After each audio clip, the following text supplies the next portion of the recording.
David, nós conhecemos através da tua área de formação e da tua área profissional, que é o AVAC, mas hoje não estamos aqui exatamente para falar disso ou só disso, estamos aqui para conhecer-te a ti, saber quem é o David Silva, além do empresário. Então gostava que começássemos exatamente por aí. Pergunta sempre difícil. Quem é o David Silva? O David Silva é um apaixonado pelo que faz, tenta manter uma postura positiva mesmo nos momentos mais difíceis, e é muito focado no pequeno detalhe e no pequeno pormenor, embora às vezes não pareça, mas procura sempre chegar à raiz da questão. Como me ensinou a primeira professora que eu tive de filosofia, temos que ir à raiz do problema. Ok, e vamos falar exatamente dessa tua professora de filosofia, mas vamos voltar ainda um bocadinho lá atrás. Tu atualmente és uma pessoa que se desdobra entre vários ofícios, não é? Tens uma empresa, dás formação, és pai também, que é uma profissão a tempo inteiro, mas na verdade nem sempre assim foi. Então tu és de Castelo Branco, não é? Não de Castelo Branco, de uma aldeia aqui muito próxima. Como é que foi essa tua vinda de um menino da aldeia para Castelo Branco? Como é que foi esse teu início de percurso de vida? Olha, eu vim para Castelo Branco, fiz a escola primária no Barbaído, que é a aldeia onde eu nasci, onde eu cresci, o centro do mundo, claro, como é conhecido por aqui, e comecei logo no centro do mundo, portanto foi aí que eu comecei. E vim para Castelo Branco com 10 anos fazer o ensino preparatório na altura. Eu vinha de autocarro, saía às 7 da manhã sensivelmente do Barbaído, apanhava o autocarro, chegava a Castelo Branco e com 10 anos tinha que fazer o percurso desde a paragem do autocarro até à escola, a pé, a maior parte das vezes sozinho, e ao final do dia, fosse ao meio-dia, às 3, às 5, tinha que regressar à estação de caminhonagem e apanhar o autocarro de regresso ao Barbaído, que nos dias em que chegava mais tarde, chegava também por volta das 7 da tarde, portanto passava 12 horas entre o sair de casa e o regressar a casa. Os dias que ia mais cedo, às 3 da tarde, por exemplo, tinha que fazer o percurso porque o autocarro não chegava ao Barbaído, fazia o percurso a pé 3 km com 10 anos, desde o cruzamento do Barbaído até a aldeia. Hoje tens 2 filhos, não é? O Diego e o David. Imagino que seria impensável, talvez, ver os teus filhos terem um percurso de vida com a tua idade, com aquela que tu tinhas na altura, idêntico àquilo que tu viveste. De certa forma, essa forma de início de vida, não é? Que tiveste também te preparou para essas mesmas adversidades e para aquilo que me dizias ao início, que é encarar a vida de uma forma positiva. Portanto, também tiveste que trazer daí alguma... Eu tive o privilégio de nascer nessa altura e gostava muito que os meus filhos seguissem o mesmo percurso e tivessem as mesmas experiências que eu tive. Claro que os dias hoje são completamente diferentes e hoje em dia é impensável mandar um miúdo para a escola, passamos a ser os pais negligentes se não o deixarmos à porta da escola. No meu tempo era completamente diferente, não é? São tempos completamente diferentes. Agora, se eu gostava que eles passassem por essa experiência, claro que sim. Eu tento ao máximo, dentro do possível e do aceitável, incutir isso nos meus filhos, o desenrascarem-se ou fazerem as coisas desde muito novos e não estar a fazer por eles porque só lhes vai tirar capacidades. Então, e para nós percebermos aqui, portanto, quando vieste para Castelo Branco ainda foi numa fase do ensino preparatório, ainda não foi aí que iniciou o teu percurso no AVAC, e antes disso, a tua própria família também não eram empresários neste mundo, neste ramo, mas de certa forma tu já vens de uma família de empresários, na altura, de gestores, de alguma forma. Fala-nos um bocadinho sobre as tuas origens. Tive esse privilégio de nascer nesse meio, nesse seio. Os meus pais tinham um pequeno comércio na aldeia, uma mercearia, um café, e essencialmente o meu pai era negociante de gado, portanto comercializava bois, vacas, burros, cabras, enfim, o que havia no momento que era o que se usava na aldeia. Na altura não havia tratores. Eu lembro-me de ter chegado o primeiro trator ao Barbaído, não é? E de muitos anos... inclusivamente o conduziste. Isso, já lá vamos. Inclusivamente, muitos anos só houve um trator no Barbaído e era eu que o conduzia muitas vezes. Pronto, e tive o privilégio de nascer nesse tempo. Recordo-me dos primeiros computadores chegarem ao Barbaído. A luz chegou ao Barbaído no ano em que eu nasci, portanto estamos a falar de mundos completamente diferentes. É um mundo diferente, completamente diferente do dia a dois. Claro. Hoje, se não temos luz, não temos telefone, é o fim do mundo. Eu passei muitas noites à luz da candeia e do Petromax na altura, não é? A trocar a garrafa do Petromax. Claro.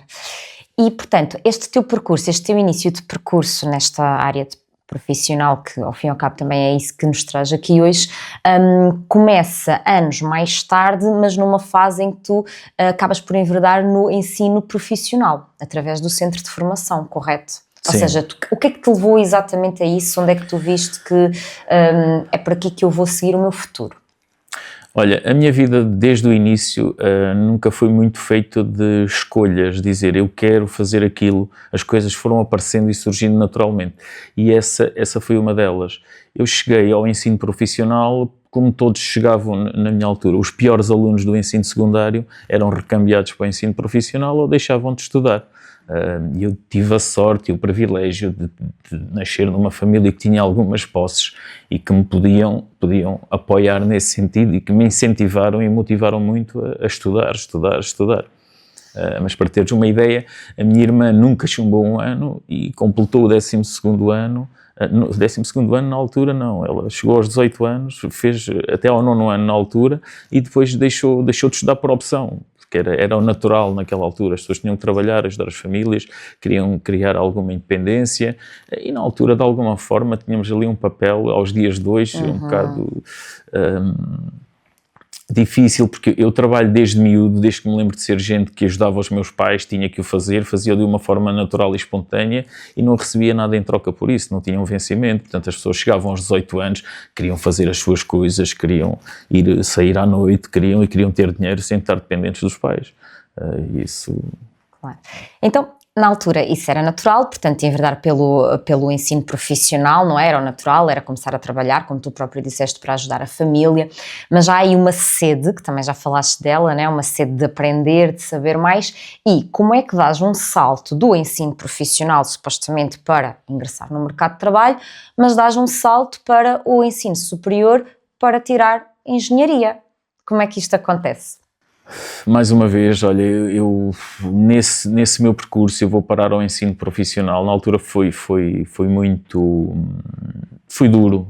Foram 3 anos, era um curso profissional. Na altura dizia-se, eu nunca procurei essa resposta, mas na altura falava-se que era o primeiro curso em Portugal na área de refrigeração e climatização ao nível da aprendizagem. Na altura os cursos de aprendizagem eram os cursos de 3 anos com equivalência escolar também, portanto aprendíamos uma profissão e eram 3 anos intensivos.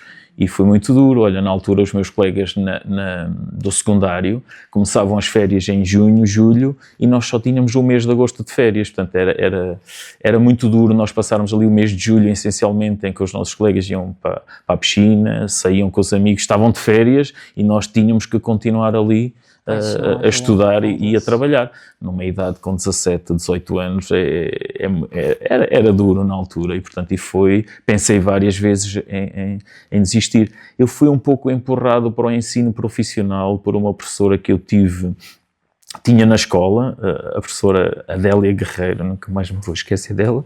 Foi ela que me empurrou, porque eu efetivamente não andava a fazer nada na escola, não era o meu foco, não era aquilo não me dizia nada, portanto eu estava desertinho pelo toque da campainha e passei lá para fora.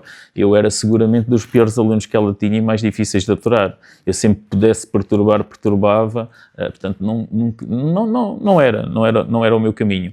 E ela um dia teve uma professora, ela na altura dava formação lá, ela era a minha professora de português, ela dava formação lá, teve o conhecimento que esse curso ia abrir, e ela um dia, acho que num momento de desespero na sala de aula, disse: epá, vocês aí estão só a fazer barulho, vai abrir um curso lá em baixo no centro de formação, se vocês quiserem ir para lá, vão se inscrever ali ao centro de emprego, que era na altura ao lado da escola, eu nem vos marco falta nem nada, têm que me trazer amanhã o papel em como se foram inscrever. Era o que nós queríamos ouvir. Fomos nos inscrever para levar o papel no dia a seguir e a seguir fomos para o café, beber uns copos e tal e passar o resto da tarde. E foi assim que eu fui para lá. Depois acabei por sair da escola, portanto eu já estava a repetir nessa altura o 10º ano tinha feito algumas disciplinas, mas estava ainda algumas por fazer, e decidi, não, isto não é o meu caminho, e fui trabalhar na altura, e até que um dia me chamaram e eu fui para o centro de formação, fui ver o que era. Lembro-me de dizer ao meu patrão na altura, trabalhava na área da construção civil, e era ajudante, servente na construção civil, e um dia recebo uma carta em casa para me apresentar no centro de formação, porque ia iniciar o curso para o qual eu me tinha inscrito. E eu lembro-me de dizer ao meu patrão na altura e de lhe dizer, olha, eu passo a semana não venho tal dia porque vou ao centro de formação e chamaram-me, eu vou lá ver o que é, nunca pensando sequer que iria Já nem te começar na altura. Na altura estava na minha cabeça, até porque ganhava bastante bem. Na altura tinha dinheiro que os meus colegas não tinham, porque ganhava-se bem como servente nas obras. Era duro, mas ganhava-se bem, e o que passava na minha cabeça na altura era continuar a trabalhar. Portanto, eu fui lá naquela, pronto, já que me inscrevi, vou lá ver o que é. E pronto, e foi assim que iniciei lá. Então, a minha pergunta é, como é que uma pessoa porque não é fácil nós estarmos numa certa idade, como tu estavas nessa altura, independente, a ganhar o próprio dinheiro, não é? Começamos a ganhar esse gosto e, como disseste, a vontade é, vou deixar de estudar e vou trabalhar, e depois, além de ires para o centro de formação, além de tirares esse teu curso nos 3 anos, a seguir ainda vais para o ensino superior.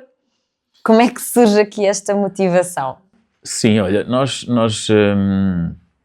na altura o curso começava, tinha a carga horária do ensino normal, porque tínhamos que saber português, matemática, física, química, como os outros, porque ia ser de equivalência ao 12º ano, e a maior parte dos professores eram os mesmos do ensino secundário, e depois tinha uma componente ainda mais intensiva de prática, e que nós começávamos a fazer um estágio nas empresas logo no primeiro ano, com uma carga horária menor, depois ia intensificando, e no 3º ano era mais a parte de estágio na empresa do que a parte escolar.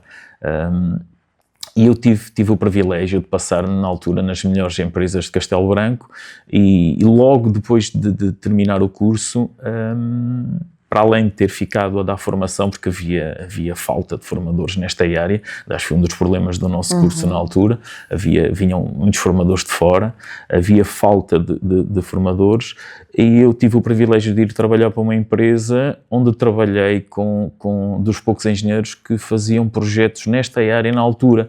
Eu comecei a desenhar, comecei a trabalhar por computadores, porque, olha, eu casei-me 3 vezes já. E o meu primeiro casamento foi o primeiro computador que eu tive. Porque a minha irmã, sendo mais velha, e os meus pais tendo pago o casamento, foi uma preocupação deles juntar o dinheiro para pagar o meu um dia mais tarde.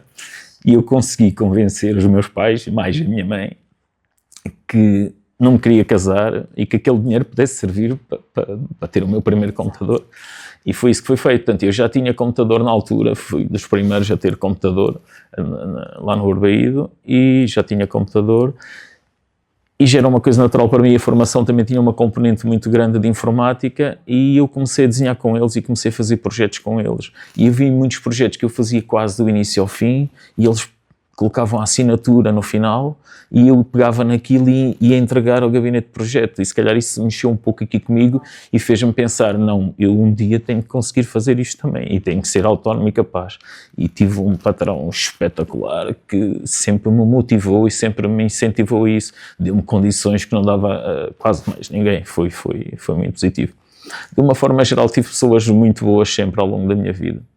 Se nós olharmos para o teu percurso, sempre tiveste um bocadinho ali algumas estrelinhas, não é? Começou na escola, com um ou outro professor que fez realmente a diferença, acabou por acontecer isso também no centro de formação, que já explicaste que deu um grande salto.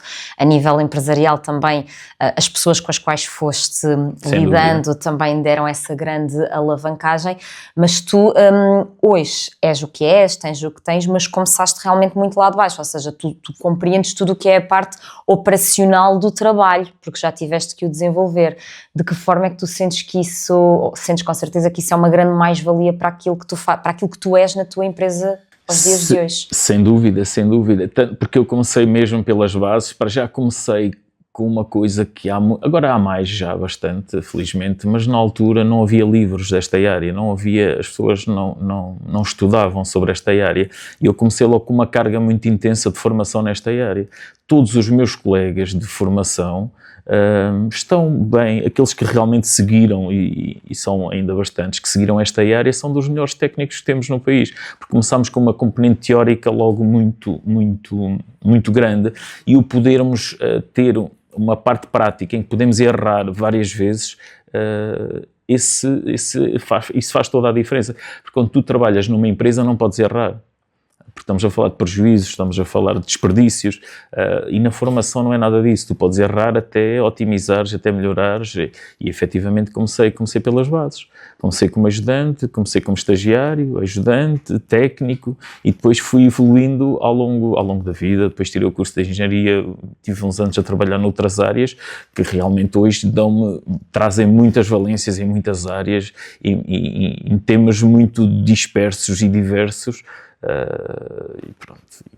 E é muito positivo, e é muito trabalhoso.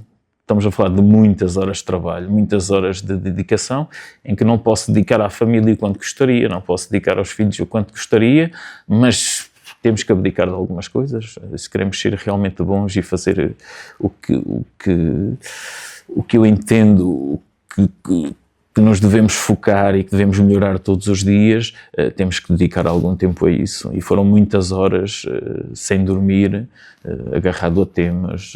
Quando fui formador, eu passava horas e horas a preparar a formação, que me trouxeram conhecimentos e ensinamentos para aquilo que sou hoje e que sei hoje. E continuo a considerar que sei bastante pouco para aquilo que deveria, se calhar, saber com a idade que tenho hoje. E depois disto, como é que, passado tanto tempo, não é? Algum tempo, a seres uma mais-valia na empresa dos outros, decides que está na altura de construir a tua própria empresa? A tua empresa é a Enérgico Balanço. Como é que surge este projeto? Como é que depois de toda esta alavancagem, todo este percurso, percebes que está na hora de ser eu aqui a estar na linha da frente, a ter a minha própria empresa? Mais uma vez, lá estão as estrelinhas começam com a minha primeira professora da escola primária, a professora Imelda de Jesus, que me obrigava, a mim e aos outros, não é? Que me obrigava a ir à missa ou ao terço aos domingos, quando havia, e era ela que nos dava a catequese. E eu, na altura, claro que para mim era uma seca autêntica, mas hoje vejo, se calhar, como...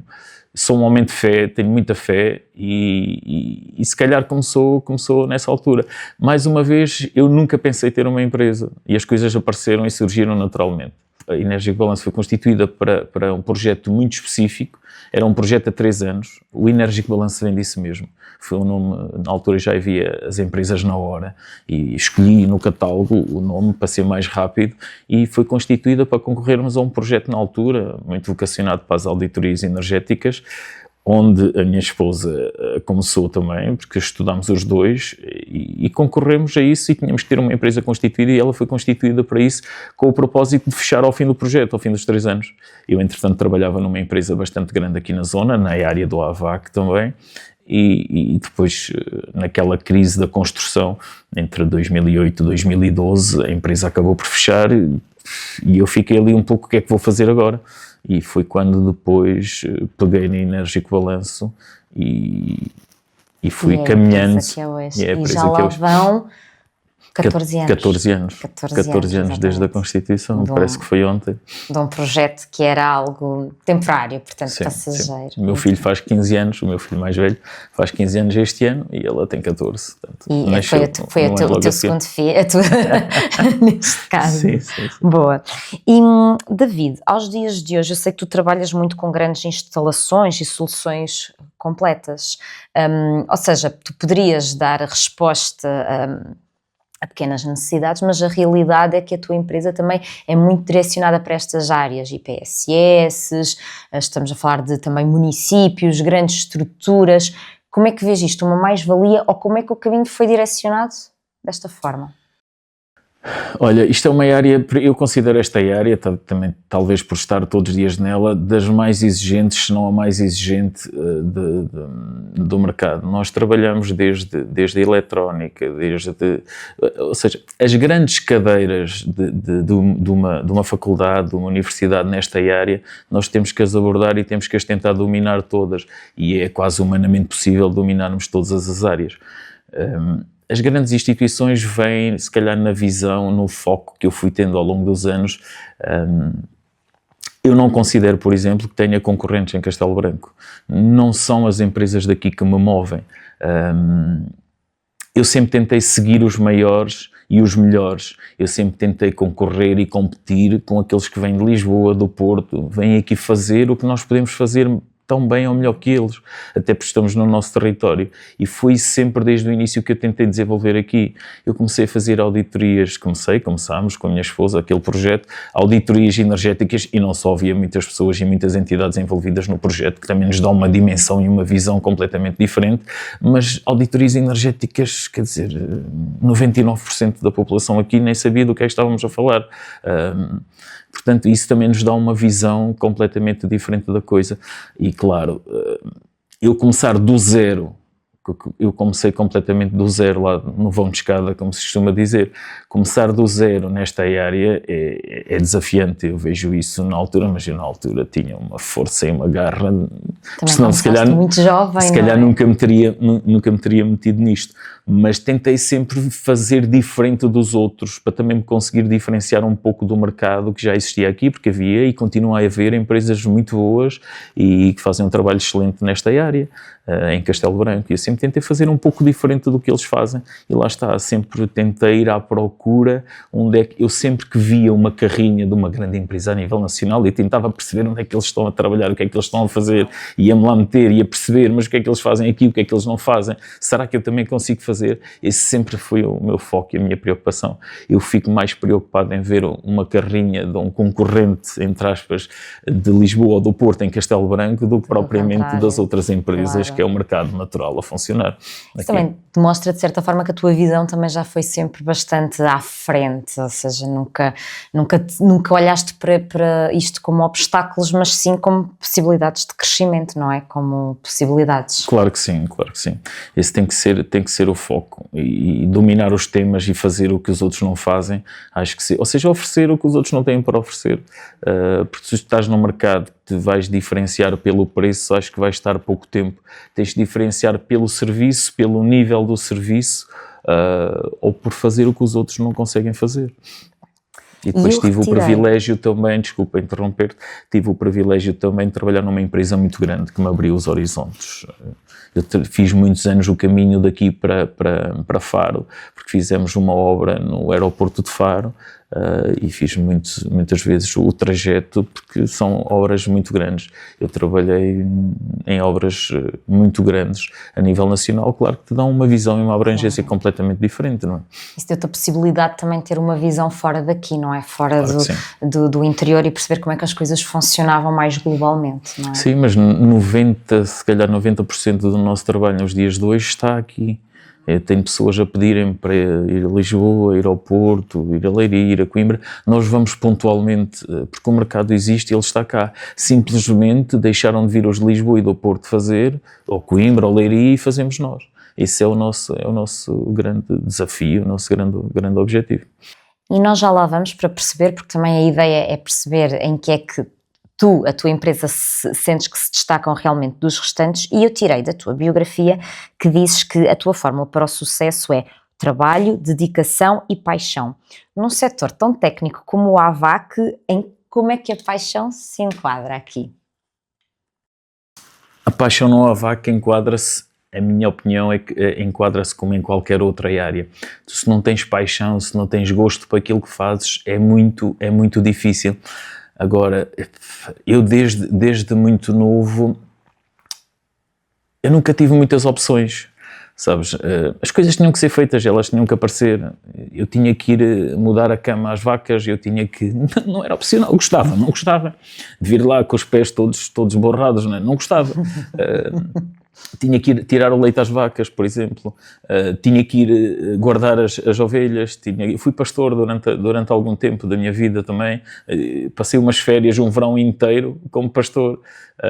Umas férias no campo? Não gostava, os meus colegas estavam, isso hoje é um luxo, não é? As férias no campo, quem me dera poder voltar a ser pastor, ou servente nas obras, porque efetivamente foram experiências muito boas e muito tranquilas e foram efetivamente muito boas. Mas, ou seja, eu sempre aprendi desde muito novo a ter que me apaixonar pelos desafios e por aquilo que nos aparece e que tem que ser feito. E eu acho que faço isso muito bem, acho que me consigo apaixonar muito facilmente pelos desafios. Portanto, e para mim, nesta área ou noutra qualquer, se não tens paixão, se não tens gosto por aquilo que fazes,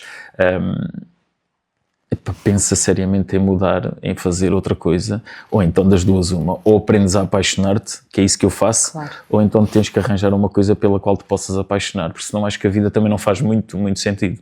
E depois temos várias paixões, temos que tentar dividir o tempo, essa coisa escassa dos dias de hoje, nas várias paixões que tu tens, e é o que é, tens que ir gerindo.